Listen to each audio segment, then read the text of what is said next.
Hey everyone, Nigel and Luke here, and welcome to Crime Zone. When we think of crimes committed on Halloween, we tend to conjure images of maniacal strangers poisoning Halloween candy and putting razor blades in apples. While these fears normally exist firmly in the realm of urban legend, rarely being substantiated beyond a few isolated incidents involving family members, such as the infamous 1974 poisoning of Timothy O'Brien, it hasn't stopped many parents and children alike from developing serious trepidation around the spooky holiday. However, this isn't to say that serious crimes haven't been committed on Halloween. Over the years, the night has played host to a variety of brutal crimes, many of which are made all the more chilling due to their occurrence on a day already steeped in celebrations of all things terrifying. Today, we wanted to take a look at some of the most brutal murders ever to take place on Halloween. While there are undoubtedly plenty of stories we could have chosen for this list, we opted for just a handful that stood out to us. If there are others you think we should cover for a future video, let us know in the comments section below. And just a heads up, we've decided not to include the story of Timothy O'Brien on this list. While it is without a doubt one of the most iconic Halloween murders ever to take place, we've covered it multiple times elsewhere on our channel, and wanted to make sure we delivered as much new content as possible for returning viewers. If you haven't heard about that case and would like to, don't worry. We'll link it in the comments section below. As always, if you enjoy our video, please don't forget to like and subscribe to Crime Zone for more true crime content like this, making sure to hit the notification bell to stay up to date with our latest releases. With that out of the way, here are 5 terrifying murders that happened on Halloween.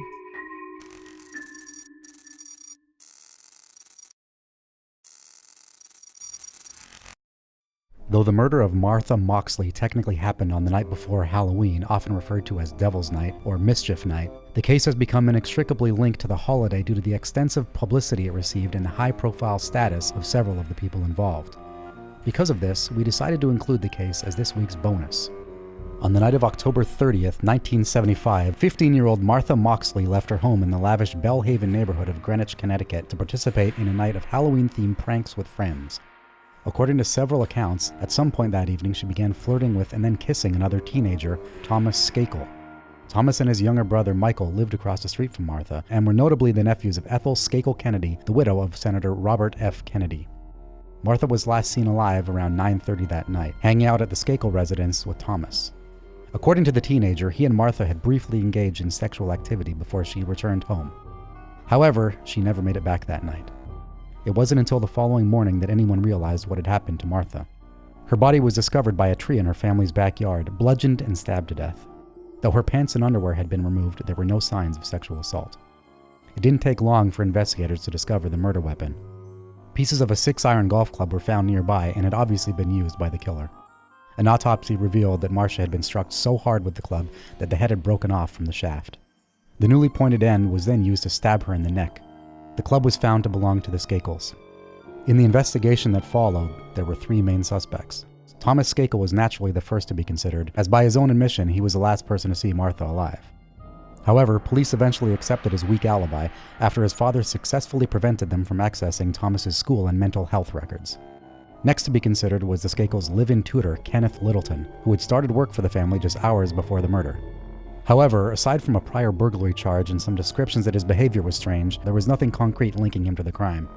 The last person to be considered a main suspect was Michael Skakel, who was also one of the last people to see Martha alive. However, like his brother, police initially accepted Michael's alibi.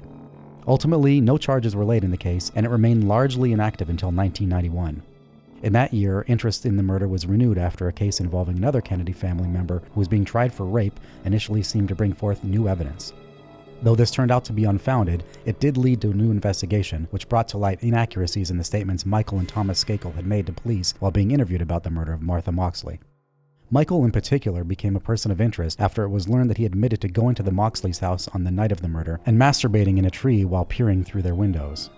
After several more years, Michael was tried and convicted for the murder and sentenced to 20 years to life in prison in 2002. As if the case could not get any more elaborate, Michael continued to deny the killing and appealed his case several times. In 2013, he was granted a new trial due to ineffective assistance of counsel. In 2016, this was reversed by the Connecticut Supreme Court, who ruled in a 4-3 decision to reinstate his conviction. The court again vacated the conviction in 2018, upholding the original 2013 decision that Michael Skakel had not received a fair trial. While prosecutors still have the power to call for a new trial, so far no moves have been made by the state's attorney's office. Though the case has generated no shortage of strong opinions over the years, one thing that remains undisputed is the fact that the killer of Martha Moxley has not officially been brought to justice.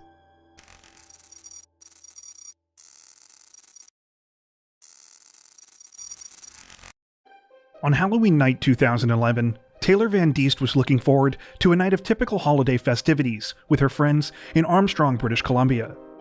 The 18-year-old planned to attend a Halloween party and maybe even head out for one final night of trick-or-treating before she officially considered herself too old to participate.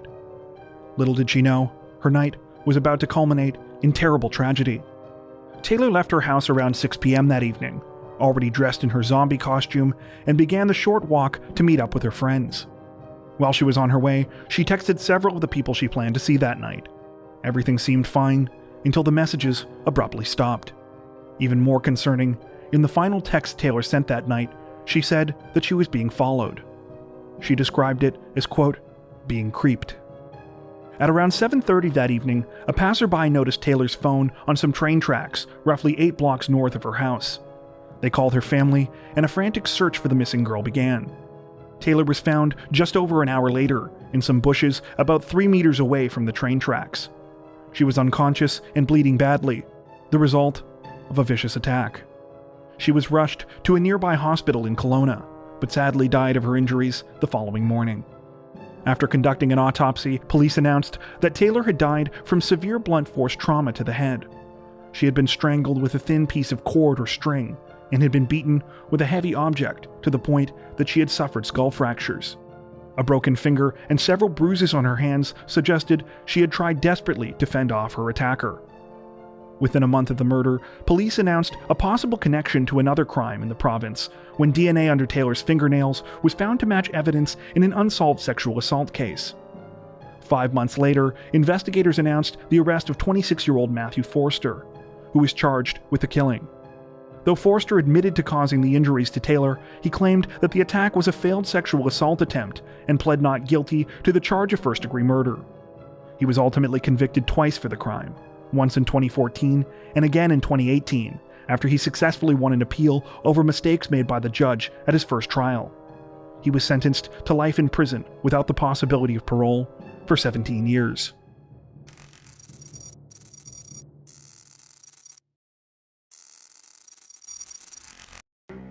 At around 11 p.m. on Halloween night 2004, 26-year-old roommates Leslie Mazzara, Adrienne Insomnia, and Lauren Minza finished handing out candy at their Napa Valley home. As the 3 women headed to bed that night, they had no idea what horrors awaited them. Just outside, a man stood in the dark, chain-smoking cigarettes and waiting for the house to go quiet. When it was clear that the women were asleep, the man broke into the house through an unlocked first-floor kitchen window. The sound was enough to wake up Lauren Minza, the only of the 3 women with a bedroom on the first floor. Before she had time to fully process what was happening, Minza heard a blood-curdling scream from upstairs, as well as the sounds of breaking glass. She was able to escape through a back door where she waited in the yard until the killer left through the same kitchen window he had used to break in. When she re-entered the house, Minza headed for the upstairs bedrooms, where she discovered the chilling crime scene. Leslie Mazzara was dead in the doorway of her room, face down in a pool of blood. Adrienne Insomnia was nearby, still alive but bleeding heavily from multiple stab wounds. Still fearing that she was in danger, Minza raced to her car and drove away, calling 911 as she fled.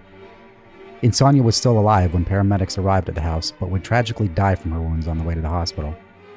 For almost a year, police worked tirelessly to find answers in the brutal slayings. Though Minza had seen the killer leaving the scene of the crime, unfortunately she had not gotten a good look at him. Finally, in September of 2005, investigators announced that they had made a break in the case. Blood DNA evidence of the crime scene had been matched to cigarette butts found outside the woman's house. Of specific interest was the brand of cigarette that the killer smoked, Camel Turkish Gold, a relatively obscure variety. Authorities hoped that members of the public might be able to link this piece of information to someone they knew, generating a possible suspect. A few days later, they got more than they ever could have bargained for when a man named Eric Matthew Koppel turned himself in. It turned out that Koppel's wife, Lily Prudhomme, had been good friends with Adrienne Insomnia, and that Koppel had been to the woman's house several times. At the time of the murders, Prudhomme had broken off her engagement to Koppel, and he had been in an emotional and mental spiral. On the night of the chilling crime, Koppel had argued with Prudhomme at a Halloween party they had attended separately and had left in a rage. After the murders, the couple reconciled and married. Disturbingly, Insomnia's mother attended the ceremony, unknowingly reading scripture at the wedding of her daughter's killer. In a court, Koppel pled guilty to the murders and received a life sentence without the possibility of parole. Though he claimed he was remorseful for the vicious killings and apologized to the victims' families, he said that he had no idea why he had committed the brutal murders. To this day, he has never given an official reason as to what motivated the terrible crimes.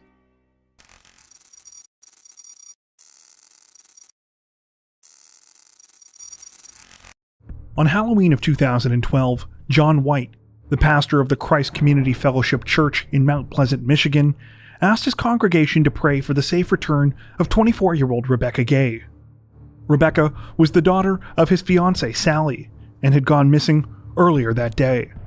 But what members of the church didn't know was that Rebecca Gay was already dead, and that John White was the person responsible for her murder. Soon enough, they would discover the full depth of White's depravity. While it is unclear just how much those around him knew about his past, John White was no stranger to violent behavior. In 1981, he was convicted of choking and repeatedly stabbing his teenage neighbor, Teresa Etherton, a crime for which he ultimately only served 2 years in jail and received another 2 years probation. In July of 1994, White was arrested again, this time for the murder of a 26-year-old woman named Vicky Sue Wall.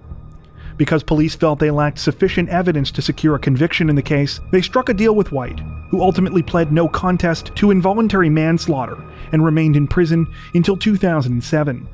After gaining his freedom once again, John White seemed to find religion and became a pastor in northern Michigan.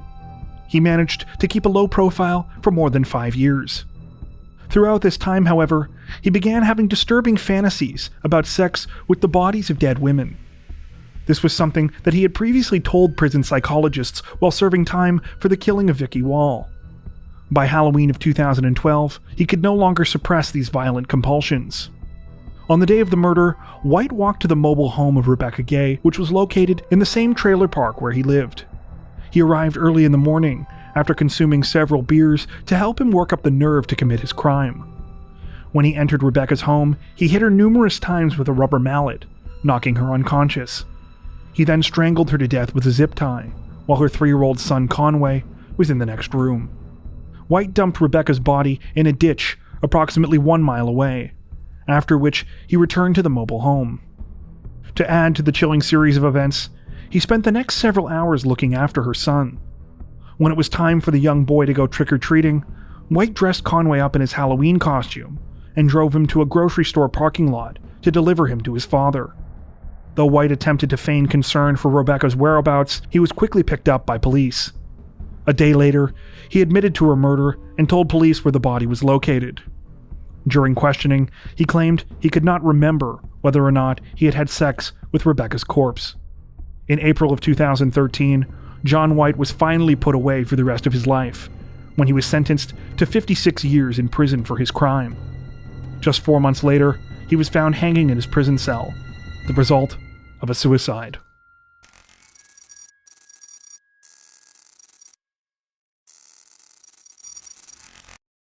The murder of Shirley Lynette Ledford is not only one of the most brutal and sadistic killings ever to take place on Halloween, it arguably ranks amongst the most heinous murder cases of all time. Even more disturbing, the entire sickening ordeal was recorded on audio tape by the killers. On October 31, 1979, 16-year-old Shirley Ledford was hitchhiking home from a Halloween party in Sunland, a neighborhood located in the San Fernando Valley region of California. While she was waiting outside of a gas station, 2 men offered her a ride. Their names were Lawrence Bittaker and Roy Norris. It is believed that Ledford accepted the ride because she recognized Bittaker from the restaurant where she worked as a part-time waitress and where he was a frequent guest. Tragically, Ledford was about to find out that she had put her life in the hands of 2 remorseless and savage killers. Bittaker and Norris would later come to be known as the Toolbox Killers, a name given to them because of their use of items commonly found in a toolbox to torture and murder their victims. By the time Bittaker and Norris picked up Ledford on that fateful night, they had already been on a killing spree lasting several months. The 16-year-old was to be their 5th and final victim. When Ledford got into the killer's van, they first drove to a secluded street. There, they threatened her with a knife while they bound and gagged her with construction tape. What transpired next was truly horrifying. We know this because of the extensive audio recordings made by the men during the assault, which have been transcribed and can be found online. As Norris drove the van around aimlessly, Bittaker began to brutally assault and torture the teenager in the back. At first, he beat Ledford with his fists while forcing her to perform sexual acts on him. Next, he removed a hammer and began to strike her with it, before switching to a pair of pliers. In between sexual assaults, Bittaker used the pliers to mutilate Ledford's genitals. After some time, Bittaker and Norris switched places. Norris then continued the horrific assault, at one point striking Ledford in the same spot on her elbow with a hammer more than 20 consecutive times. Perhaps the most chilling part of all in the transcript of the events that night is the way the men berated Ledford throughout the ordeal as she pleaded for the brutality to end. After 2 hours of unfathomable evil, Norris strangled Ledford to death with a wire coat hanger. The men then discarded her body on a random lawn in order to receive the maximum possible reaction from the press when the killing was discovered. Ultimately, it was bragging about the crimes that ended the Toolbox killer's reign of terror. Less than a month later, after Norris had told an acquaintance about the murders in graphic detail, the information was passed on to law enforcement, and the 2 serial killers were arrested. After his arrest, Norris agreed to plead guilty in exchange for prosecutors agreeing not to seek the death penalty. He was sentenced to 45 years to life. Bittaker pled not guilty, and the case subsequently went to trial. The audio recordings of the torture and murder of Shirley Lynette Ledford served as the most damning piece of evidence against Bittaker during the court proceedings. At the end, he was convicted and sentenced to death. Both men would spend the rest of their lives in prison, dying of natural causes behind bars.